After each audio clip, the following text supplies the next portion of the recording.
કાલે આખો દિવસ ઓલા સમાચાર કેવા ધૂમ મચાયા હતા, કામ મફત મફત મફત, ફ્રી ફ્રી ફ્રી, આવી રીતના. એ ભાઈની સ્ટાઇલ કેવી હતી ખબર છે? ફ્રી ફ્રી ફ્રી આવી રીતના હતી. બોલો. તો પેલા પહોંચી ગઈ કા?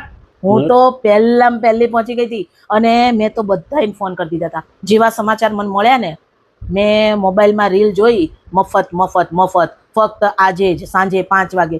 મેં તો સરિતાને, ઓલી કાગડીને, ઓલી જાગુડીને બધાને ફોન કરી દીધા. કીધું આપણે જવું છે જવું છે ને જવું છે હો. એટલે મને કે અલી મફત મળતું હોય તો રોકાવાય જરાય. હા, તમે તો ઝેર મળતું હોય તો લઈ આવો.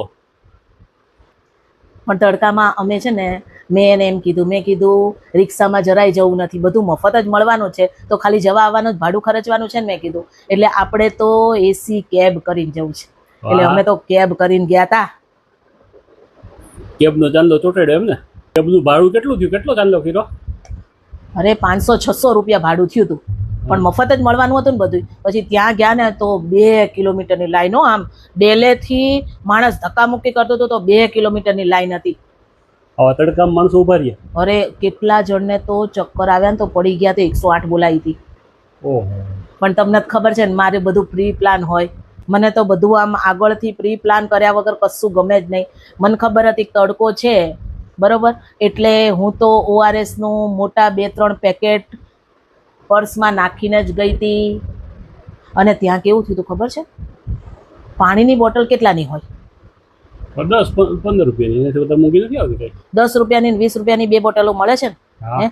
અહીંયા ત્યારે એ લોકોએ બિઝનેસ ચાલુ કરી દીધો હતો. બધાને ખબર હતી મફતનું છે પાટિયું, એટલે કોઈ ઘરે જવાનું નથી, બધા તડકામાં ઊભા રહેવાના જ છે. એટલે એ લોકોએ 10ની બોટલના 20 કરી નાખ્યા અને 20ની બોટલના 50 કરી નાખ્યા. તો 100% કઈ સ્કેન્ડલ જ બધા ભેગા થઈને કર્યું લાગે છે. અને સોશિયલ મીડિયા વાળા તો સતત જાહેરાતો આપતા હતા અંદર કે ફ્રી ફ્રી ફ્રી. હવે મેં કીધું આવ્યા છીએ હાડા, ઓલી કાગડી કે તડકો લાગે છે ને ઘરે જતું રહેવું. મેં કીધું અલી 650 રૂપિયા આપણે કેબના આપ્યા છે તો વસૂલ તો કરવાના ને.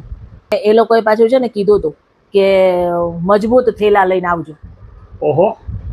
એટલે મેં કીધું, અને મેં પછી આપણે ઓલા મનાલી ગયા હતા, મોટો થેલો નહોતા લઈ આવ્યા, ખબર છે? હા, મને યાદ છે. ચોરસ મોટો લાંબો. મેં કીધું નાનો થેલો નથી લઈ જવું, ફ્રી છે ને એટલે મારે મોટો જ થેલો લઈ જવો છે. અને બધાને મેસેજ કરી દીધા, મેં કીધું જેટલા મોટા થેલા હોય ને એટલા લઈને આવજો. બધા મોટા થેલા લઈને આવ્યા. એક થેલો આપવાના હતા. એ તો જોઈએ એટલું આપતા હતા, પણ મેં કીધું પછી ધરાવું રખાય, બીજાનો વારો આવવો જોઈએ ને. વાત તારી સાચી. પછી સંતોષ એમને સંતોષ. પછી થેલો લઈને મોટા ગયા ને તો 5:30 ડેલો ખુલ્યો ને તમે જુઓ જે પડાપડી થઈ છે હો અંદર જવા માટે. અને અમદાવાદમાં રથયાત્રામાં તોફાન થાય ને ત્યારે પોલના નાકે આપણે ઊભા હોઈએ ને, તોફાન થાય ને ત્યારે આવી રીતના પબ્લિક ભાગે ને એકબીજા ઉપર પડે ને આખડે ને. તમે જુઓ એટલો તોફાન થાય ને એવી રીતના. બોલો. ઓહો. એવી રીતના એકબીજા ઉપર પડતા હતા માણસો, ધબધબાટી. ઓલા ભાઈનું બોર્ડ લઈને જે ફ્રી ફ્રી કરતા હતા ને એ તો ક્યાં ખોવાઈ ગયા ખબર ના પડી. પછી બધાને યાદ આવ્યું કે હવે શું ફ્રી હશે. પછી એ ભાઈને ગોત્યા. પછી એ ભાઈએ કીધું કે આ જે સામે ઢગલો પડ્યો ને એ બધો ફ્રી છે. શેનો ઢગલો હતો? કાળી માટીનો. હાલે. ગાર્ડનમાં વપરાય ને કાળી માટીનો. અને તમે બધા લીધી? 600-650 રૂપિયા કેબના ખર્ચીને ગયા હતા અને રિટર્નના એટલા જ ખર્ચીને આવવાના હતા. એટલે પછી લેવી જ પડે ને.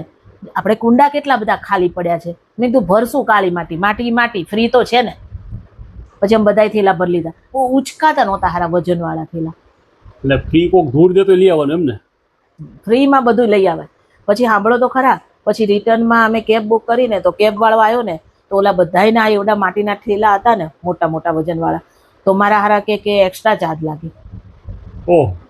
તો જેટલું ભાડું 650 રૂપિયા હતું ને એટલું સામું અમારે એને એ સામાન લઈ આવવાનું આપવું પડ્યું. ટૂંકમાં સરખી રીતના મુંડાઈ ગયા એમ ને? પછી તો શું કરીએ, 1250-1300 રૂપિયા ભાડું આપ્યું અને પછી ઘરે આવ્યા. પણ કુંડામાં માટી કેવી ફ્રી ફ્રી ફ્રી, લીલા છમ ઝાડવા થશે. તું આવી છો ઝાડવા?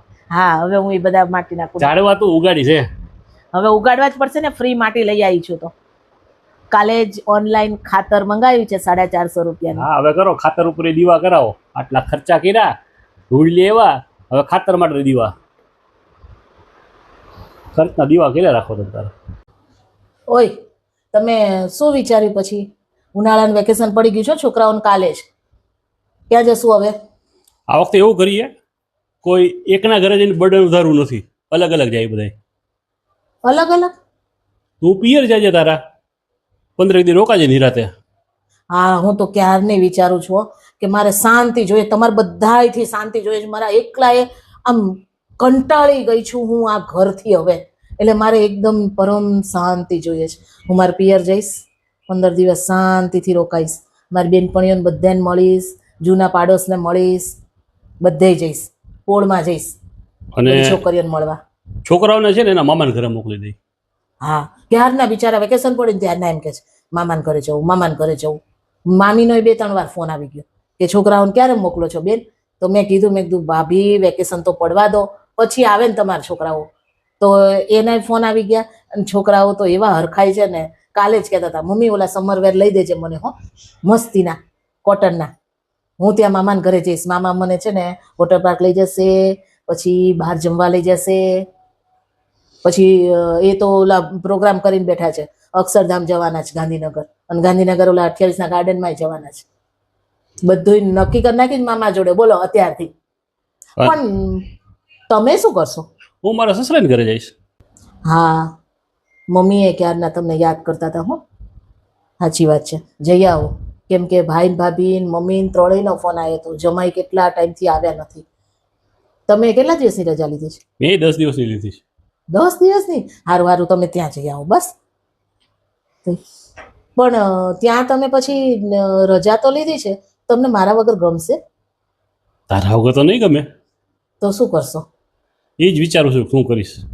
જો પછી ત્યાં 10 દિવસમાં મને ફોન કર્યા કર ના થતા, બરોબર? ગમે કે ના ગમે, પડ્યા રહેજો ત્યાં, સમજ્યા? એક ફોન તને ન કરું પછી? હા બસ, મને હળી સંચાર કરતા નહીં, મને મારું વેકેશન મારા પિયરમાં શાંતિથી માણવા દેજો. હું કેટલા ટાઈમે શાંતિથી જઉં છું પિયરમાં વેકેશન અને કરવા. મારે આ વખતે છે ને મારા સાસરિયામાં જે નાને નાને કરવો છે. હા કરજો, તો તમે છૂટ છે, તમે બરોબર. કરજો, સમજ્યા? તમે ક્યાં કીધું જવાનું? મારા સસરાને ત્યાં, અને છોકરાઓને ક્યાં કીધું મૂકવા? મામાને ત્યાં. અને મારે ક્યાં જવાનું છે? તારે પિયર જવાનું છે. હું બુદ્ધિ વગરની લાગુ છું? ના તો મેન્ટલ હોસ્પિટલમાંથી હમણાં જ છૂટી હોય એવી લાગુ છું? ના પાગલ લાગુ છું? ના, બિલકુલ નહીં. તો અહીં લખ્યું છે કઈ તમે ગાંડા છો એમ? ના, તો પછી આ ઉલ્લુ કોને બનાવો છો?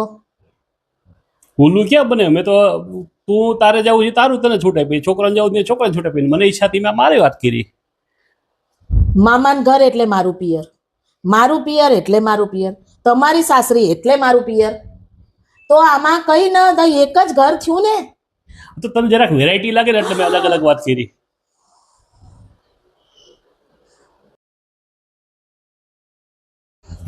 ખાલી તપેલી લઈને કેમ આવી? અરે ગાયનું દૂધ લેવા ગઈ હતી 1 લીટર, તો દૂધવાળો કે તપેલી નાની છે નહીં હમાય. બુદ્ધિ વગરની તો એમ કહેવાય ને કે બકરીનું દૂધ આપો. અક્કલ બઠ્ઠી, ઘર ભેગી થા.